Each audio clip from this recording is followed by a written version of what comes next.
पिछले दिनों में हम पहला शमूएल के किताब से कुछ विचारों को हम देख रहे थे। हम उसको हमारे जीवन के तमाम बातों से जोड़कर हम उसके विषय में विचार कर रहे थे। आज शाम का समय भी प्रभु में भरोसा रखते हुए और उसकी पवित्र आत्मा की अगुवाई के तले रहते हुए हम परमेश्वर के वचन की ओर हमारा ध्यान लेकर के आएंगे। आज शाम का समय शुरुआत के समय में मैं आपका ध्यान शमूएल की मां की ओर लेकर के आने के लिए चाहता हूं। हम पिछले बार देखा शमूएल की मां का नाम जो हन्ना है उसका अर्थ क्या है। हमें अधिक से अधिक लोग वो जानता भी होगा, पर तो हम उस बात को पिछले बार याद किया था। हन्ना माने अनुग्रह है, ग्रेस है। परमेश्वर का अनुग्रह हमारे जीवन में जो हुआ उसके लिए हम परमेश्वर का धन्यवाद करेंगे। अनुग्रह वो शब्द का अर्थ क्या है? अनुग्रह वो शब्द का अर्थ इस प्रकार बताया जाता है, जिन आशीषों के लिए हम योग्य नहीं है उन आशीषों को परमेश्वर अपनी सुइच्छा के द्वारा हमें प्रदान करते हैं, वो है अनुग्रह। अंग्रेजी में हम बताएं तो grace is the undeserved favour of God. परमेश्वर का जो भलाई हमारे ऊपर जो देता है जिसके लिए हम लायक नहीं है। ग्रेस ये शब्द को किसी ने ऐसा एक शब्द अर्थ उसमें दिया है, God's riches at Christ expense. वो हर एक लेटर को अर्थ देकर के किसी ने ऐसा बताया, God's riches at Christ expense. परमेश्वर की संपत्ति प्रभु यीशु मसीह के खर्चे में हमको दिया है, या यीशु मसीह के जरिए से हमको दिया है। कितना सही है वो जो परिभाषा अनुग्रह वो शब्द के लिए, खासतौर से नया नियम के हम विश्वासियों के लिए वो कितना सही समझना है। लेकिन पुराने नियम में भी हम ये अनुग्रह के विषय में हम पढ़ते, तमाम लोगों के विषय में हम पढ़ते हैं, उनको परमेश्वर का अनुग्रह मिला। और यहाँ पर हम एक व्यक्ति के विषय में पढ़ते हैं जिसका नाम का अर्थ ही अनुग्रह है, ग्रेस है।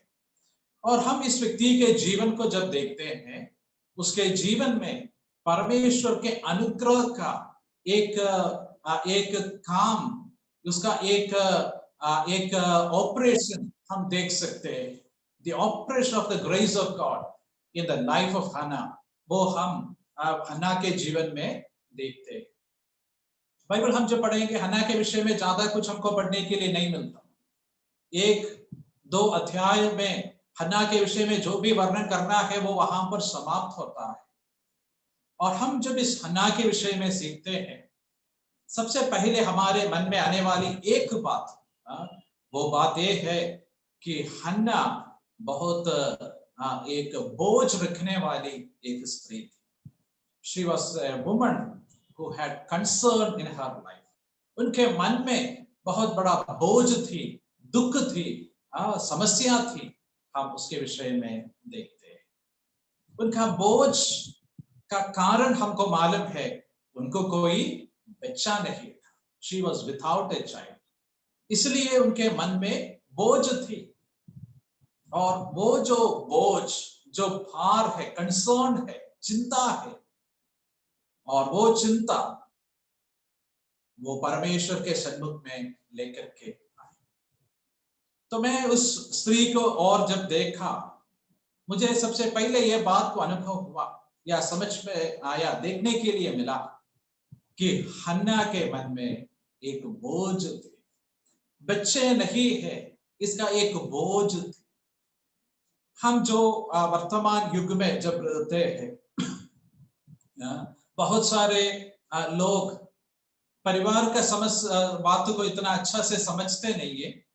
और इस संसार में ऐसा एक शब्द है, डिंग कपल।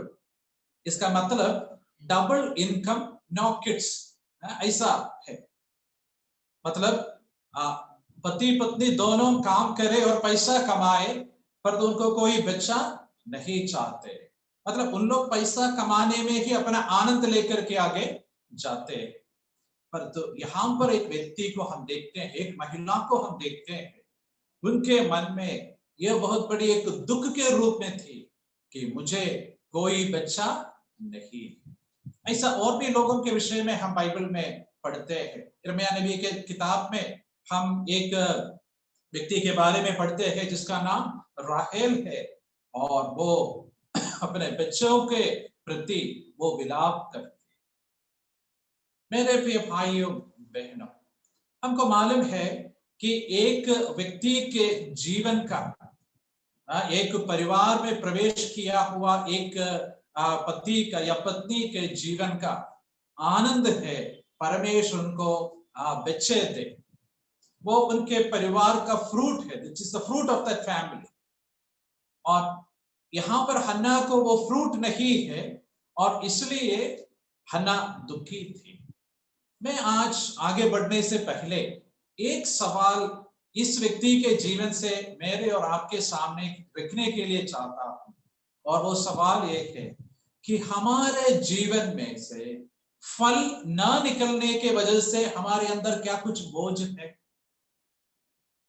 हमारे जीवन में एक फलदायक जीवन हम बिता नहीं पा रहे, ऐसा एक दुख हमें है।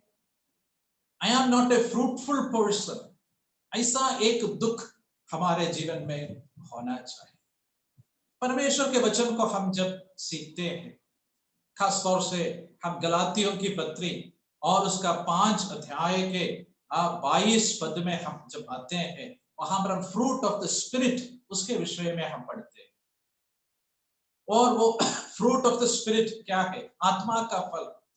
वो परमेश्वर के आत्मा हमारे जीवन में काम करने के द्वारा जो गुण प्रकट होना है वो है। It is the fruit of the spirit. और एक विश्वासी के जीवन में वो फ्रूट, वो फल, आत्मा का फल देखना चाहिए। प्रभु के दास लोग कहता है कि हम विश्वासियों के जीवन में अलग अलग प्रकार का फल देखना है। प्रभु यीशु मसीह यूहन्ना का सुसमाचार 15 अध्याय में जब अपने चेलों से बात करता है, वो इस प्रकार एक शब्द कहता है जो मैं आपके मन में ले आना चाहता हूं। आपको मालूम है यूहन्ना 15 अध्याय फ्रूटफुलनेस के बारे में बात करने वाली एक अध्याय है, यूहन्ना 15 अध्याय। अभी वहां पर प्रभु यीशु मसीह अपने चेलों से जब कहता है, वो इस प्रकार कहते हैं 15 अध्याय और उसके 16 पद। और वहां पर प्रभु यीशु मसीह कहता है, तुमने मुझे नहीं चुना, मैंने तुम्हें चुना है। क्यों चुना? उसका लक्ष्य हम आगे पढ़ते हैं कि तुम जाकर के फल लाए और तुम्हारा फल बने रहे, इसलिए मैंने तुमको चुन लिया। प्रभु आज मुझे और आपको चुना है। हम परमेश्वर के संतान हैं, परमेश्वर के अनुग्रह के वजह से हम परमेश्वर का हो गया। पर परमेश्वर हमसे जो फल ढूंढता है, क्या फल हम देख सकते हैं? अभी यूहन्ना 15 अध्याय का पृष्ठभूमि आपको मुझे मालूम है। वहां पर प्रभु यीशु मसीह कहता है, मैं सच्ची दाखलता हूं और मेरा पिता किसान है। और जब यीशु मसीह ये शब्द जब कहता है, यीशु मसीह अपने आप को, यीशु मसीह स्वयं को इस्राएल के साथ तुलना करके बात करता है। यशायाह नबी के किताब 5वें अध्याय में हम जब आते हैं, वहां पर परमेश्वर यशायाह नबी के द्वारा एक गीत सुना रहे, और वो गीत का मतलब ये है कि परमेश्वर का जो वाटिका है वो इज़राइल है। इस्राएल के विषय में परमेश्वर कहता है, वो तो एक अंगूर की बगिया है और उस बगीचा में वो फल ढूंढता है, पर तो फल नहीं मिल रहा है। जो फल मिल रहे वो तो जंगली है, यानी वो मिठास देने वाला अंगूर नहीं, पर तो वो खटास देने वाला अंगूर। उनके अंदर से परमेश्वर जो फल चाहता है वो नहीं मिलता है।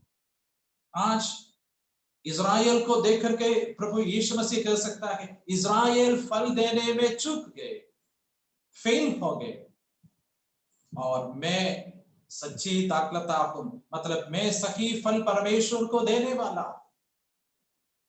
और मैं और आप उस यीशु मसीह जो सच्ची दाखलता है उसकी डाली आम है, और वो हमें देख रहा है क्या हम फल लाते हैं कि नहीं। फलवंत वृक्षों के बारे में हम बाइबल में काफी जगह पढ़ते हैं। भजन संहिता 1 में हम पढ़ते हैं, हम यूसुफ के विषय में उत्पत्ति के पुस्तक 49 अध्याय में पढ़ते हैं। यूसुफ एक फलवंत वृक्ष है। हाँ, आज प्रभु हमसे पूछता है, मैंने तुम्हें चुन लिया, फल लाने के लिए चुन लिया, क्या तू मुझे फल लाया है, मेरे लिए फल लाया है। 3 प्रकार के फल के विषय में हम लोग मसीह जीवन में नया नियम में सीखते। सबसे पहला इब्रानियों की पत्री 13 अध्याय में हम पढ़ते हैं, और वो फल होठों का फल है, प्रभु को धन्यवाद चढ़ाने का फल। दूसरा फल हम अभी देखा गलातियों की पत्री और उसके 5 अध्याय में, वो फल क्या है, वो फ्रूट ऑफ लिप्स है, सॉरी फ्रूट ऑफ लाइफ है, यानी हमारे जीवन से जो फल लाने का है, आत्मा का। और तीसरा जो फल के विषय में हम पढ़ते हैं वो रोमियों की पत्री में है, और वो पत्री में हम ये देखते हैं वो फल क्या है मालूम, वो फल प्रभु के लिए लोगों को जीतने का फल है। वो प्रभु के पास लोगों को लेकर के आने का फल है। प्रभु के पास लोग आना चाहिए, उसके लिए हम प्रार्थना करें, उसके लिए हम पैसा खर्च करें, उसके लिए हम परिश्रम करें, उसके लिए हम लोग प्रचार करें। हम इनमें से तमाम सीढ़ी है उसमें, या तमाम कदम है एक व्यक्ति को प्रभु में लाने के लिए, और उनमें हमारा जो जिम्मेदारी क्या हम पूरा किया है। हम प्रभु के लिए फल लाने वाले लोग हैं। हन्ना के जीवन से हमको प्रभु ये सिखाना चाहता है। हन्ना बहुत दुखी थी क्योंकि वो एक फलवंत स्त्री नहीं थी। She was not fruitful, she was barren. इसलिए उनके मन में दुख थे। मेरे और आपके जीवन में हम आखिर में कब दुखी हुआ, कब रोया, कब हमारे मन में ये दुख आया, अरे मैं प्रभु के लिए कोई फल नहीं लाता, मैं प्रभु की स्तुति नहीं करता, मैं प्रभु के पास आकर के दूसरों को प्रभु के पास नहीं लाता, मैं प्रभु के वो आत्मा का फल यानी प्रभु यीशु मसीह जैसा एक जीवन में बिता नहीं पा रहा। क्या इसका एक दुख हमारे मन में आया? यीशु मसीह परखा गया लेकिन पाप नहीं किया। अरे प्रभु मैं तो परीक्षा देखते ही पाप में फंस जाता हूं, ऐसा हमारे मन में एक दुख आया है।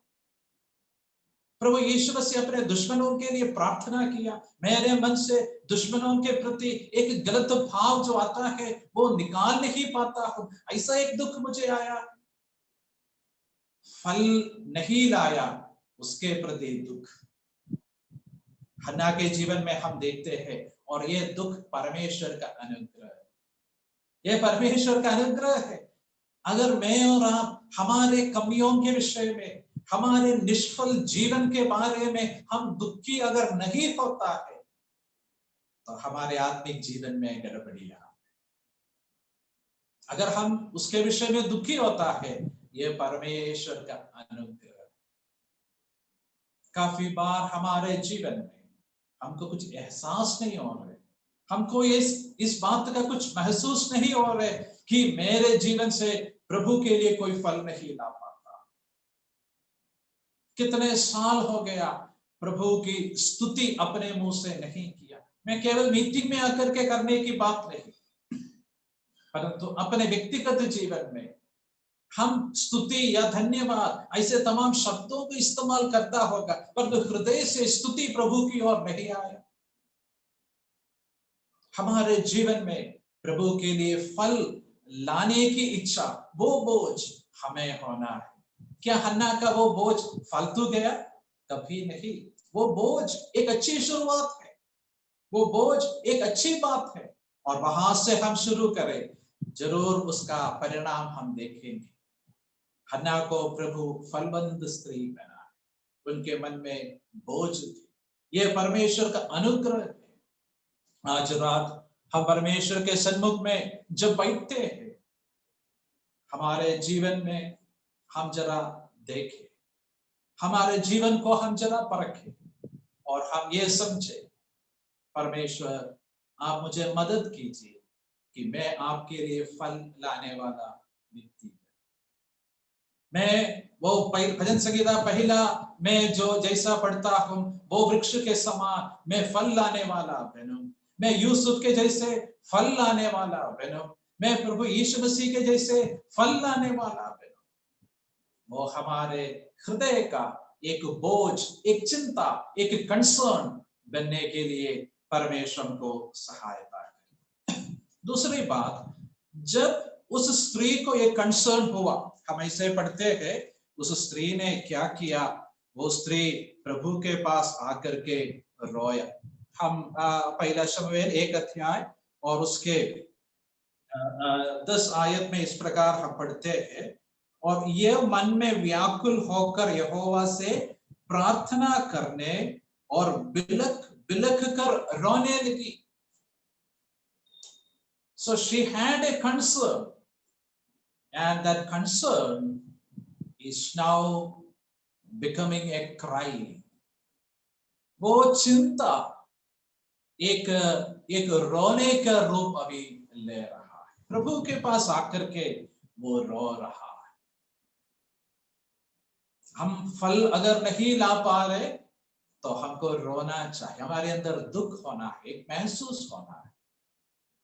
और अगर हमें उसका दुख लग रहा है तो हम क्या करना? प्रभु के पास हमारा बोझ लेकर के, प्रभु हमसे ये चाहता है, अब प्रभु के पास आकर हमारा शारीरिक भौतिक बोझ रखता है, हमारे आत्मिक बोझ भी हम रखें।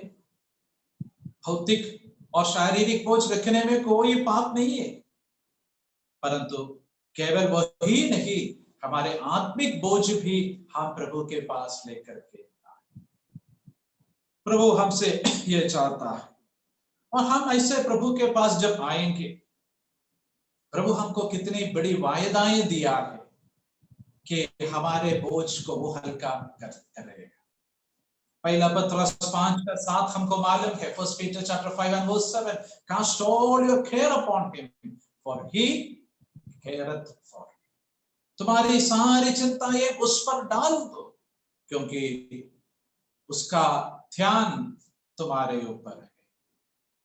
He cares for you. हमारे लिए चिंता करने वाला ये जीवन में हमको कभी ऐसा लगता है कि प्रभु मेरे विषय में चिंता नहीं कर रहे।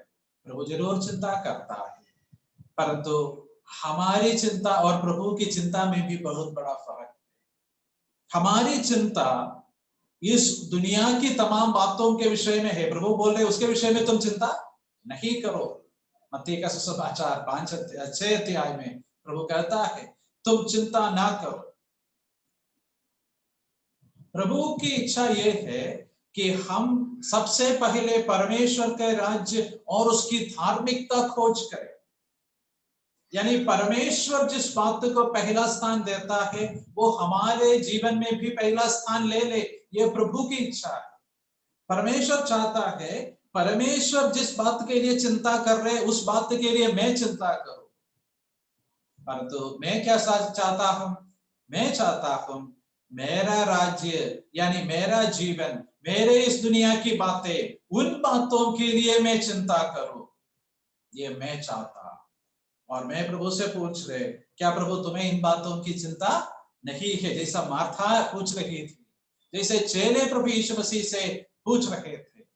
हम ये सोचते हैं कि भौतिक, सांसारिक, शारीरिक बातें हमारी चिंता की बात है, परंतु प्रभु चाहता है हम आत्मिक बातों के विषय में बोझ रखें और वो चिंताओं को प्रभु के पास लेकर के आए।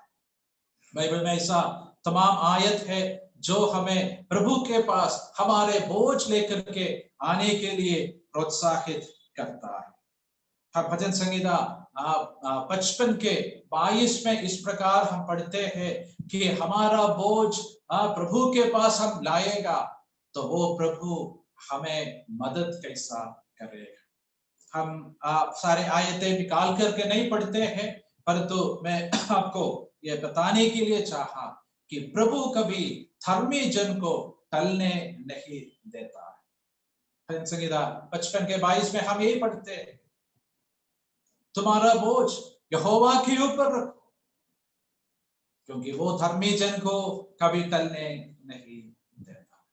हमारा बोझ उठाने के लिए कोई है। हन्ना अपने बोझ लेकर के आया, किसी मनुष्य के पास नहीं आया। अपना बोझ लेकर के वो एल्काना के पास नहीं आया, अपना बोझ लेकर के वो एली के पास नहीं आया, वो आई परमेश्वर के। हम इस प्रकार पढ़ते हैं कि प्रभु हमसे कहता है, संकट का समय तू मुझे पुकार, मैं तुझे छुड़ाऊंगा और तू मेरी महिमा करने पाएगा, तू मेरी महिमा करने पाएगा। हम यशायाह नबी की किताब में पढ़ते हैं, वे बुलाने से पहले मैं उन्हें उत्तर दूंगा। हमारा प्रभु ऐसा है। दानियल प्रभु के सामने आकर के वो प्रार्थना कर रहे थे और परमेश्वर उसी समय अपने दास को भेजा, अपने स्वर्गदूत को भेजा दानियल को जवाब देने के लिए। पर दो रास्ते में कुछ लड़ाई की वजह से वो उत्तर पहुंचने में समय लगा, परंतु परमेश्वर तुरंत उत्तर भेजा था। हमारा प्रभु उत्तर देने वाला प्रभु है, हमारा बोझ को वो हल्का करने वाला प्रभु है। So Hannah had a concern and she transformed that concern into a cry. अब वो उसको एक रोने के रूप में बदल दिया। अभी हम उसके 11 पद में आएंगे, वहां पर हम क्या पढ़ते हैं मालूम? हन्ना का समर्पण हम वहां पर देखते हैं। कमिटमेंट क्या है? हन्ना का जो समर्पण है वो कहती है, और उसने ये मन्नत मानी कि हे सेनाओं के यहोवा, यदि तू अपने दासी के दुख पर सचमुच दृष्टि करे और मेरी सुधि ले और अपनी दासी को भूल ना जाए और अपनी दासी को पुत्र दे, तो मैं उससे उसके जीवन के लिए यहोवा को अर्पण करूंगा। देखिए हन्ना की जो समर्पण, हर कमिटमेंट आप देखिए।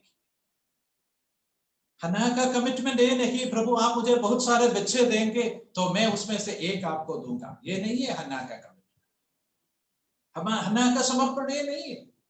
हन्ना प्रभु से कह रही है कि अगर तू मेरी सूथी ले और अपने दासी को भूल ना जाए और अपने दासी को पुत्र दे, तो मैं उसे उसके जीवन भर के लिए यहोवा को अर्पण करूंगी और उसके सिर पर छुरा फिरने ना पाएगा। देखिए उसका समर्पण।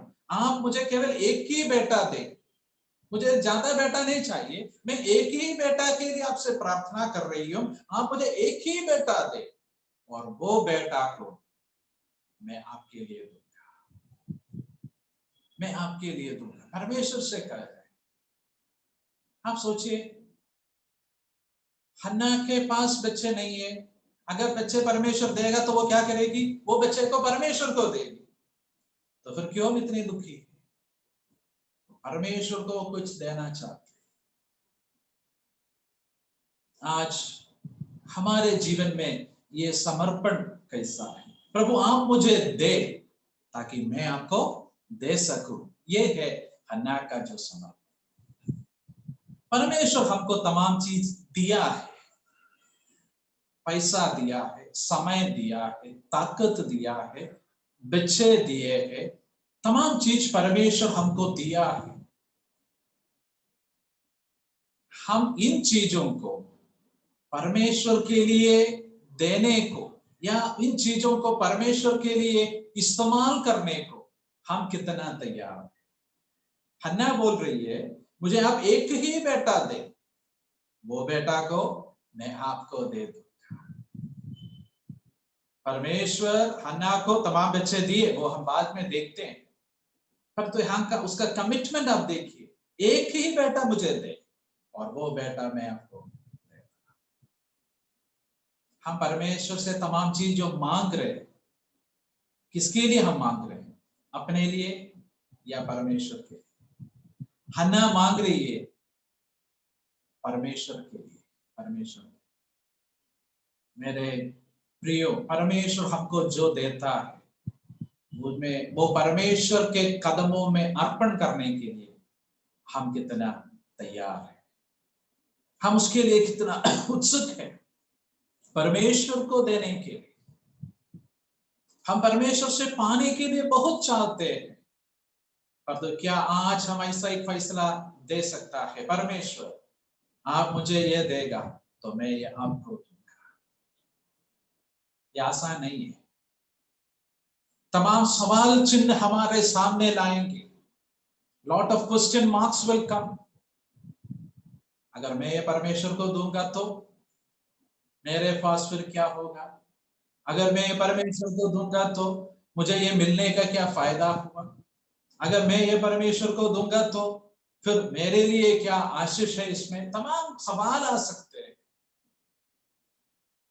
पर तो यहां पर एक बहन, उनके जीवन की खुशी एक ही बात पर है, परमेश्वर को देने की, परमेश्वर को देने में खुशी। हम इस समय प्रेरित पौलुस के वो सलाह को, यानी प्रेरित पौलुस प्रभु यीशु मसीह का ही शब्द को लेकर के जो बात बताया प्रेरितों के काम 20 अध्याय में, कि लेने से देना धन्य है। It's more blessed to give than to receive. हमारे जीवन में एक बहुत बड़ा सवाल हन्ना,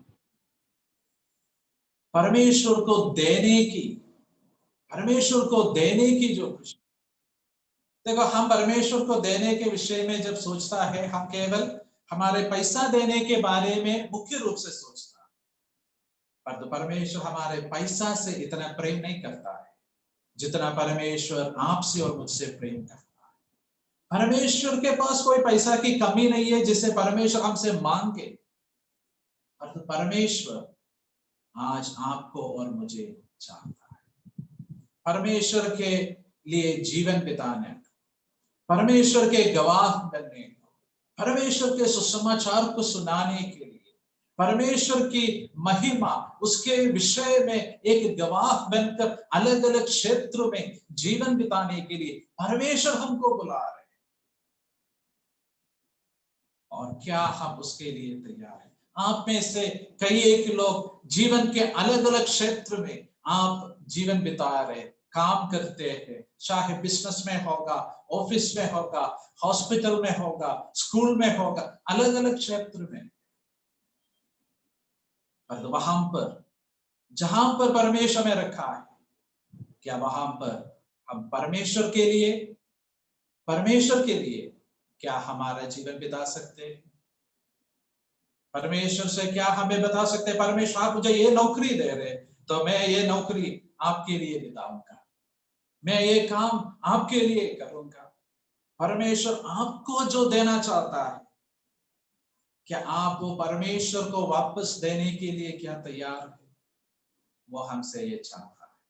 हन्ना का कमिटमेंट हम यहां पर देखते हैं, आप मुझे दीजिए और मैं उसको अपने पास नहीं रखूंगा, मैं वो आपको दूंगा, मैं आपको दूंगा। परमेश्वर को देने की खुशी, परमेश्वर को देने की खुशी हमारे जीवन में एक हिस्सा है। हमारे हमारे जीवन में हम परख कीजिए, मेरे जीवन में प्रभु के लिए कितना बिताया, मैं अपने लिए कितना बिताया, मेरा जीवन मैं पैसा के लिए कितना बिताया, मेरा जीवन मैं प्रभु की महिमा के लिए कितना बिताया। आप और मैं इसलिए इस दुनिया में है, प्रभु इसलिए हमें रखा है कि हम प्रभु की महिमा करें, उसके गवाह बनकर रहने के लिए। और हन्ना प्रभु को देने में अपनी खुशी समझे, उनका कमिटमेंट, उनका समर्पण ये थी कि आप मुझे एक ही बेटा दे और वो बेटा मैं आपको देता। आज हमारे सामने एक बहुत बड़ा सवाल है, आप प्रभु को लिए क्या देंगे। हिंदी में ऐसा एक गीत है, मैं गीत गाने में निपुण नहीं हूं, पर तो मैं उसको जल्दी आपके सामने थोड़ा याद दिलाता हूं। और वो गीत इस प्रकार है, जान मैंने अपनी दी तुझे, क्या दिया तूने मुझे, ये जान यूं दी तुझे, क्या दी तू मुझे। प्रभु के ये सवाल के सामने मैं और आप एक उत्तर देना। हम यहाँ पर बड़ा ज्ञान नहीं सीख रहे, पर तो हमारे जीवन को परखने का एक सच्चाई सुन रहे। हन्ना एक साधारण स्त्री थी, और वो स्त्री बोल रही है, प्रभु आप मुझे देगा तो वो मैं आपको दूंगा। अभी हन्ना प्रभु को देने का जो महत्व आप देखिए, हन्ना केवल इतना नहीं बोल रहे कि वो बच्चा को मैं तुम्हें दूंगा, पर तो हन्ना ये भी कहती है कि उसको जीवन भर यहोवा के लिए अर्पण करूंगी और उसके सिर पर छुरा फिरने ना पाएगा। वो कहती है मैं उसको कैसे प्रभु के लिए दूंगा, कैसे दूंगी, मैं उसको एक नाजिराइट के रूप में, एक नाजीर व्रतस्थ के रूप में तुम्हें दूंगा। पुराना नियम का समर्पण का विषय में हम जब सीखते हैं, उसमें महत्वपूर्ण एक स्थान एक नाजीर को थी। हम नंबर्स चैप्टर 6 में जब देखते हैं, गिनती 6 अध्याय में, वहां पर हम एक नाजिराइट के विषय में पढ़ते हैं, एक नाजीर व्रत रखने वाले के विषय में पढ़ते हैं। और हमको मालूम है बाइबल का मशहूर एक नाजीर था शिमशोन। अभी इस नाजिराइट का जो व्रत है उसकी खूबी क्या है, उनको कुछ चीज खाना मना है। क्या खाने के लिए मना है, उनके लिए अंगूर से जुड़ी हुई कोई भी चीज खाना नहीं चाहिए, वो उनके लिए खाना मना है। दूसरी बात, उनके सिर में छुरी कभी रखना नहीं चाहिए। और तीसरी बात, वो किसी शव को, लाश को छूना नहीं, अशुद्ध होने नहीं देना, अंगूर नहीं खाना, छुरी नहीं लगाना, और कभी किसी डेड बॉडी से अशुद्ध नहीं होना। यह है उस नाजीर के संबंध में 3 महत्वपूर्ण कंडीशन। और आज हमको उस प्रकार का नाजीर का व्रत वैसे नहीं है, पर उसमें से सीखने के लिए सबक है। हन्ना बोल रही है आप मुझे एक बेटा दीजिए, मैं उस बेटा को आपके लिए नाजीर के रूप में सौंप देता, मैं उसको कभी अंगूर नहीं खिलाऊंगा। अभी बाइबल में अंगूर आनंद का एक चित्र देता है, अंगूर संसारिक आनंद का भी एक चित्र है। जब वो कहती है कि मैं उसको अंगूर नहीं खिलाऊंगा, उसका मतलब मैं उनको सांसारिक आनंद नहीं। हमारे इस दुनिया बहुत सारे आनंद देने वाली चीजों से भरा हुआ, परंतु देखो यहां पर एक बच्चा, उनको संसार के आनंद का कोई महत्व, दुनिया के लोगों के जैसे आनंद में, मस्त में, मजा में जीवन बिताना आज सब लोग चाहते हैं। विश्वासी लोग भी ये चाहते हैं, उनके बच्चे भी ये चाहते हैं। लेकिन क्या हम एक शमूएल बनने के लिए या एक शमूएल को तैयार करने के लिए, क्या हमारे मन में इच्छा है कि वो संसारिक आनंद से अपना जीवन ना बिताए? मेरे बच्चों का आनंद इस संसार में से नहीं होना चाहिए, वो हमारे जीवन में हमको सोचना है। इसका मतलब ये नहीं कि जिंदगी में वो कभी हंसे ना या कोई मजाक की बात ना कहे, परंतु ये है कि उनका आनंद का स्रोत इस दुनिया में नहीं होना चाहिए।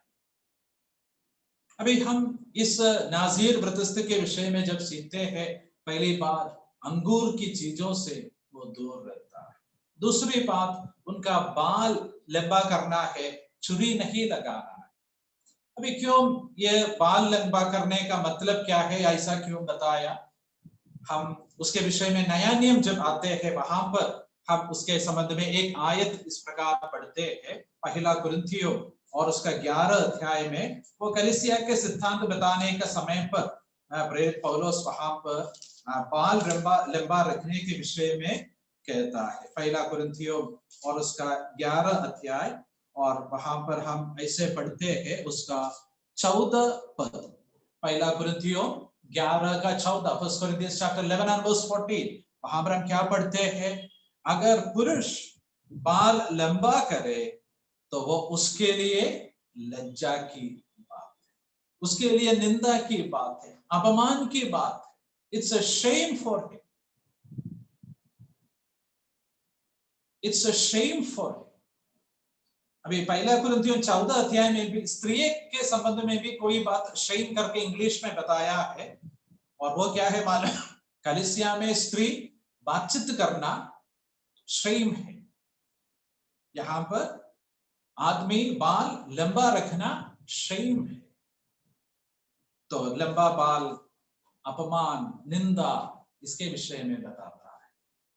हमारे मसीह जीवन में हम लोग निंदा उठाने का एक जीवन है। हम मूसा के विषय में इब्रानियों की पत्री 11 अध्याय में हम क्या पढ़ते हैं? मूसा वो संसार के आनंद से पसंद नहीं किया,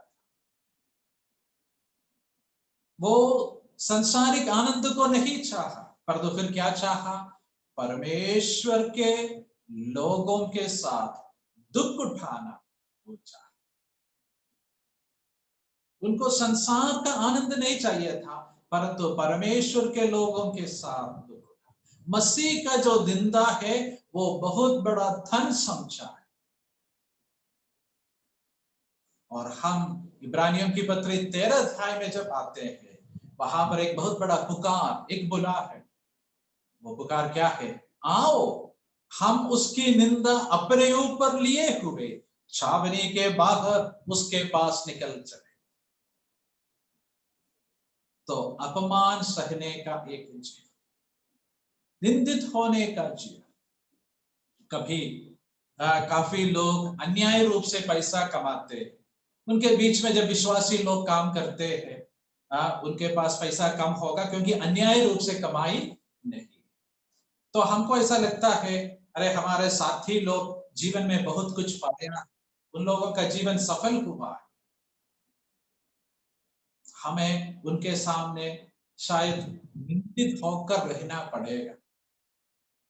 लेकिन हमको उसमें कोई चिंता नहीं करना, क्योंकि हम मसीह का निंदा को अपने ऊपर अगर उठा रहे तो ये काफी प्रतिफल पाने का एक तो हमारे जीवन में प्रभु यीशु मसीह के लिए हम निंदित हो जाए,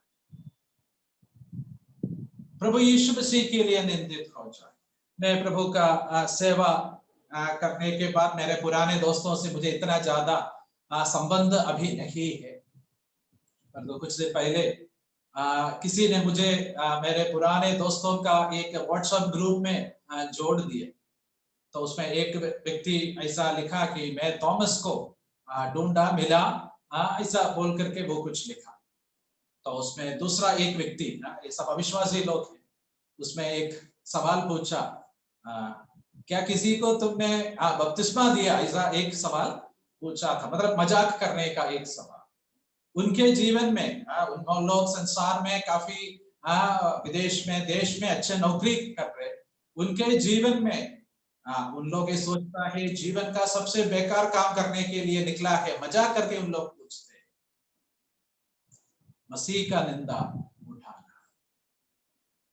मेरे प्रिय भाइयों, प्रिय बहनों, परमेश्वर हमको अलग अलग जगह पर रखा है, परंतु हर एक जगह पर हमें राजदूत करके मसीह के एम्बेसडर्स के रूप में रखा है। और हम केवल प्रचार करने वाले राजदूत ही नहीं, जीवन बिताने वाले राजदूत है, निंदा अपने ऊपर उठाने वाले राजदूत होना है।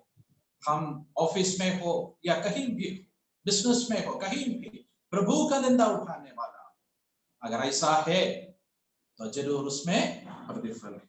यहां पर देखो, हन्ना एक समर्पण कर रही है, अगर तू मुझे एक बेटा देगा, वो बेटा मैं तुम्हें दूंगा, वो बेटा को मैं संसार का आनंद नहीं दूंगी, वो बेटा को मैं संसार के नजर में एक दुखी या निंदा उठाने वाला व्यक्ति बना, और वो कहती है मैं उसको छूने उनको अशुद्ध होने नहीं दूंगी।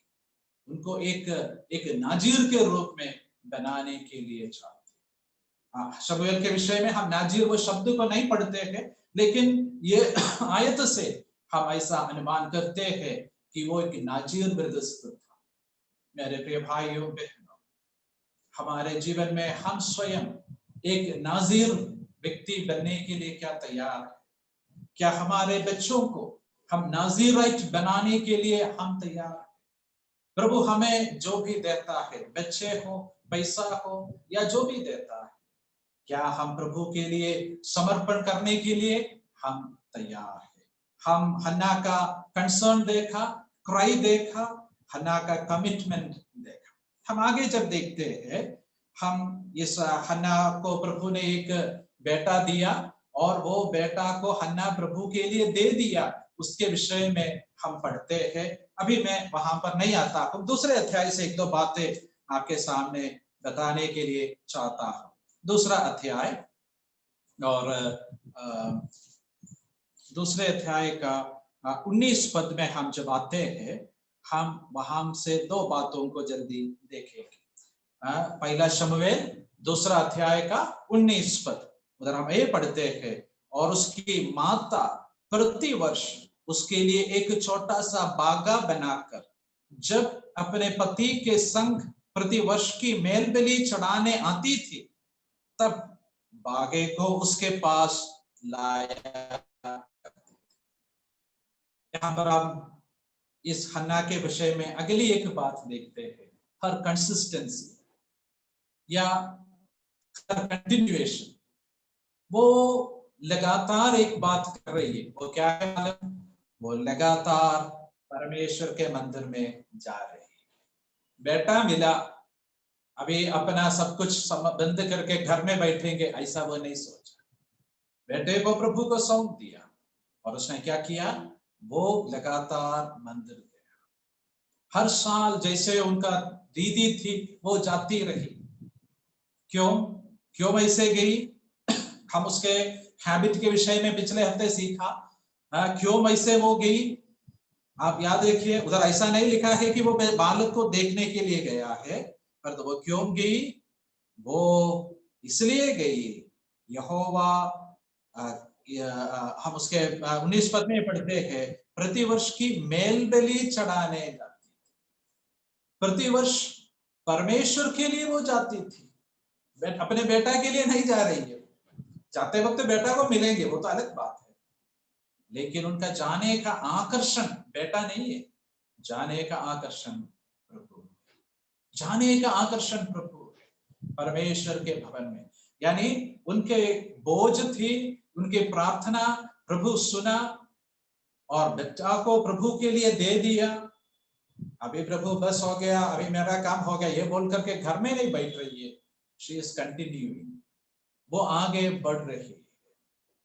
कभी कभी हम लोग ऐसे करते हैं कि हमारे जीवन में आशीषें तमाम पाने के बाद हम हमारे जीवन के तमाम बातों को बंद करते हैं, तमाम हमारे आत्मिक एक्सरसाइजेस को हम बंद करते हैं। पर हन्ना ऐसा नहीं है, शी वाज कंटिन्यूइंग, वो आगे करते गई। और फिर हम एक बात पढ़ते हैं, हम उसके 19 पद में भी, और वो बात एक है, वो जब जाती है, वो हन्ना अपने बेटा के लिए एक कपड़ा यानी एक बागा, एक गारमेंट, एक रोब बना करके जाती है। मैं जब कॉलेज में पढ़ता था, एक दफे प्रभु का दास ए शॉर्ट, वो एक कलिसिया में आकर ये पहला शमूएल से एक क्लास लिए हुए मुझे याद है। मैं तमाम बातों का भी याद नहीं करता हूं, पर एक दो शब्द अभी भी याद करता हूं। और उसमें एक शब्द वो इस आयत से जो बताया अभी भी मेरा मन में है। उसने ये कहा, हन्ना अपने बेटा के लिए एक कपड़ा तैयार करके हर साल जाती थी, इसलिए नहीं कि उसका कपड़ा गंदा हो जाती थी, पर तो इसलिए कि शमूएल बढ़ रहा था, इसलिए शमूएल बढ़ रहा था। Samuel was growing. He was not defiling his garments, but he was growing. हम यहाँ पर हन्ना के विषय में एक बात पढ़ते हैं, अपना बेटा जो बढ़ रहा है, उस बेटा के लिए जो केयर करना वो करने के लिए तैयार। She was willing to care for his son who was growing in the Lord. प्रभु में बढ़ने वाला एक बच्चा, बढ़ने वाले लोगों के प्रति एक बोझ। कलीसियाओं में हमेशा जो लोग बड़े हैं उनके विषय में सब लोग सोचते हैं, ख्याल रखते हैं, परंतु जो बढ़ रहे हैं उनके विषय में ख्याल है, उनके आत्मिक उन्नति के बारे में सोचते हैं। ये एक बात व्यक्तिगत रूप से और कलीसिया में भी हमको सोचना है। कई एक ऐसे लोग हैं कलीसिया में, उन लोग बढ़ने वाले लोगों के सहायता करता है, उनको सुधारने में, उनको समझाने में, उनको और उत्तम बनाने में परिश्रम करते हैं। हन्ना उस प्रकार की एक व्यक्ति थी। हर खैर हम वहां पर देखते हैं। और हम एक और बात वहां पर 21 पद में देखते हैं, पहला शमूएल 2 अध्याय का 21 पद। वहां पर हम क्या पढ़ते हैं मालूम? और यहोवा ने हन्ना की सूथी ली और वो गर्भवती हुई और उसके 3 बेटे और 2 बेटियां उत्पन्न हुई, और शमूएल बालक यहोवा के संग रहता हुआ बढ़ता गया। यहोवा के संग रहता हुआ शमूएल बढ़ता गया। पर हन्ना के विषय में हम क्या पढ़ते हैं? उनको प्रभु और भी बेटे बेटियां। आप सोचिए, ये ऐसा स्त्री थी जिनके पास एक भी बेटा नहीं था। वो प्रभु से मांगा और प्रभु के सामने वो एक फैसला लिया, प्रभु आप एक बेटा देगा, वो बेटा मैं आपको दूंगा। उनका समर्पण किया उसने, और जैसा किया बोला वैसा उसने किया भी, और प्रभु ने उसके समर्पण का आदर किया। और उसने क्या किया? प्रभु को हन्ना एक बेटा दिया, प्रभु ने हन्ना को 3 बेटे और 2 बेटियां दिया। हमारे प्रभु किसी का कर्जदार नहीं है। अगर मैं और आप प्रभु के लिए थोड़ा भी कुछ करें, प्रभु हमारे वो परिश्रम को कभी भूलेंगे नहीं, कभी अनादर नहीं करेंगे, पर तो प्रभु हमें उसका ठीक प्रतिफल देता है। मैं उसके लिए बाइबल से ही एक दृष्टांत आपको बताना चाहता हूं। वो दृष्टांत इब्राहिम का दृष्टांत है। एक दफे परमेश्वर इब्राहिम के घर में आया। आपको मालूम है वो कहानी, उत्पत्ति 18 अध्याय में यहोवा स्वयं आया, अपने दूतों को भेजा, इतना नहीं, यहोवा स्वयं आया। 3 लोग अब्राहम के घर में आए। अब्राहम उनके लिए एक बार का भोजन खिलाया, उनके लिए 1 मेजर ऑफ आटा का भोजन खिलाया परमेश्वर को, यहोवा को। 3 लोग थे, 3 मेजर लेकर के आया, तो एक एक करके वो लोग खाया। परंतु अब्राहम के संतान जब जंगल में थे, आप सोचिए, लाखों लोग, 6 लाख आदमी और उनके औरत और उनके संतान और उनके जानवर, ये कोई भी जंगल में नाश होने के लिए, भूख के मारे नाश होने के लिए प्रभु नहीं दिया।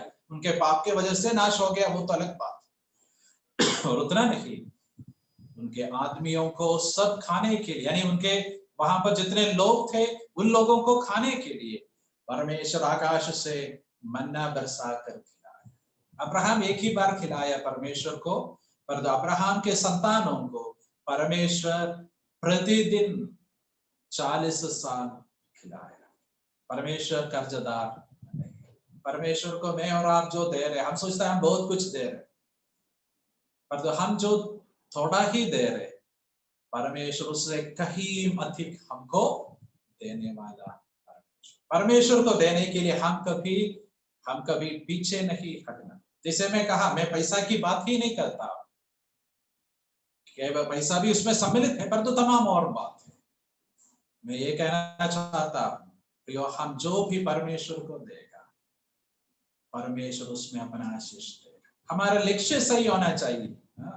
हम अधिक पैसा कमाने के लिए जैसे बैंक में पैसा डालते हैं या बिजनेस में पैसा लगाते हैं, वैसे हम परमेश्वर को पैसा देने के लिए परमेश्वर नहीं कह रहे। ऐसे भी करने वाले लोग होंगे, पर पैसा देने के लिए परमेश्वर नहीं कह रहे। तो परमेश्वर कहता है, परमेश्वर हमको जो दिया और हम उससे परमेश्वर को जो देगा, उसमें परमेश्वर अपना आशीष देगा। हन्ना का जीवन हमको ये सिखा रहा है। अभी देखिए, हन्ना के 10 बेटों में से एक बेटा परमेश्वर को देंगे, ये नहीं था हन्ना का वायदा। एक ही बेटा मुझे दे, वो एक बेटा मैं तुम्हें दूंगा। 100% परमेश्वर को देने की तैयारी, और परमेश्वर उससे 5 गुना हन्ना को वापस कर देगा। परमेश्वर हमको कितना वापस देगा, उसका कोई सही एक अकाउंट हम बता नहीं सकता है। परमेश्वर उतना अधिक देता है।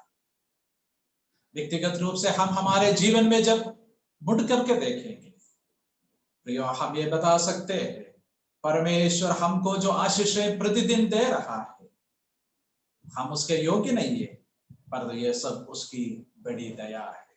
हम परमेश्वर के विश्वास योग्यता को यहाँ पर देखते हैं। हमारा परमेश्वर कितना अच्छा है, सेवा करने लायक अच्छा है, आराधना करने लायक अच्छा है, उसके बारे में दूसरों को बताने लायक वो अच्छा है। हमारा परमेश्वर कितना। तो हम हन्ना के विषय में विचार कर रहे थे। हम ये देखा कि हन्ना का कंस फलवंत होने के लिए एक कंस क्या हमारे जीवन में वो है, हन्ना का प्रार्थना।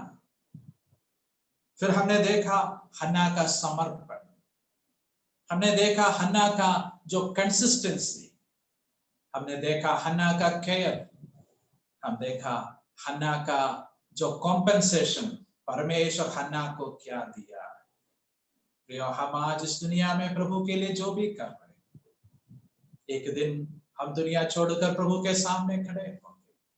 उस समय पता चलेगा हम क्या किया, उसका सही प्रतिफल हमको वहां पर उस दिन मिलेगा। एक प्रभु का दास आज से काफी साल पहले प्रभु के पास वो चले गए, मैं उसको देखा और वो लगभग 50 साल से अधिक वो प्रभु का सेवा केरला में किया है। वो प्रभु के लिए सेवा के लिए निकलने का समय पर उसके शुरुआती दिनों में उसका एक अध्यापक उससे मिला और पूछा, तुम्हें क्या मिलेगा। तो वो व्यक्ति ऐसा जवाब दिया, खर्चा पानी के लिए अभी परमेश्वर देगा, बाकी हिसाब बाद में करेगा। अभी खर्चा पानी के लिए परमेश्वर देगा, पूरा हिसाब बाद में करेगा। मेरे प्रियो, हम प्रभु के लिए जो भी देता है, याद रखिएगा, अभी प्रभु हमें देगा और उससे बढ़कर एक प्रतिफल आगे रहने वाला है। आज प्रभु को आप क्या देंगे? आपके पैसा देने का, आपके समय देने का, आपका ताकत देने का, आपके बच्चों को प्रभु के काम के लिए देने का, क्या एक फैसला आप लेने के लिए तैयार है? प्रभु आपसे ये चाहता है कि आप और मैं, प्रभु हमें जो भी दिया वो प्रभु को दे, आधा अधूरा नहीं, 100% हम प्रभु को दे, तो प्रभु हमें जरूर कितना अधिक रूप से आशीष देगा, क्योंकि वो भला और विश्वास योग्य है। उसके नाम की महिमा हो। परमेश्वर वचनों के द्वारा हमारे आत्मिक जीवन में हमें आशीष दे और प्रोत्साहन दे, उसकी नाम की महिमा।